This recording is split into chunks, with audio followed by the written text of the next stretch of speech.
কাফের আর মুশরিকরা আপনার কাছে এসে বলে, ও মুহাম্মদ তুমি আমাদেরকে বলো কিয়ামতটা কবে হবে, কিয়ামতটা কবে হবে, কিয়ামতের ব্যাপারে তো তুমি আমাদেরকে ভয় দেখাও। ও মুহাম্মদ এই ভয়টা শুধু তুমি আমাদেরকে দেখাচ্ছ না, এর পূর্বে তোমার পূর্বে যত রাসূল প্রেরিত হয়েছে, যত নবীরা এসেছে, সব নবীরা তো এইভাবে আমাদেরকে ভয় দেখিয়েছে কিয়ামত হবে।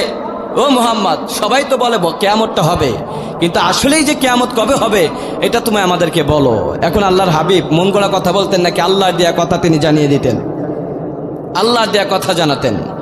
আল্লাহর হাবিব কিছু বলে না, কারণ আল্লাহ পাক রব্বুল আলামিন ওহী নাজিল করে নাই, তাই কিছু বলে না।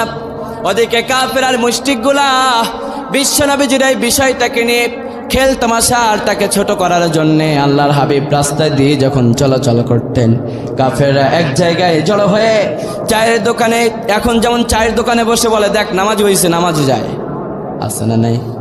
একজন 5 ওয়াক্ত নামাজি হলে আরে কয় দেখা মুরব্বীরা কিছু বিড়ি খায় আর সিগারেট খায়, আর পাশ দিয়ে তার বন্ধু যখন নামাজে কয় দেখ নামাজি হয়েছে, আছে না নাই? যুবকরা, এক যুবক যখন চায়ের দোকানে বসে সিগারেট টানতেছে, আর এক যুবক আজান শোনার সাথে সাথে নামাজে, এখন ওই যুবক কাক দেখ মুসল্লি হয়েছে, হ্যাঁ আরে পিছিয়ে বইছে, আসেনি? এগুলি আছে, এগুলো বলা যাবে না, ঠিক?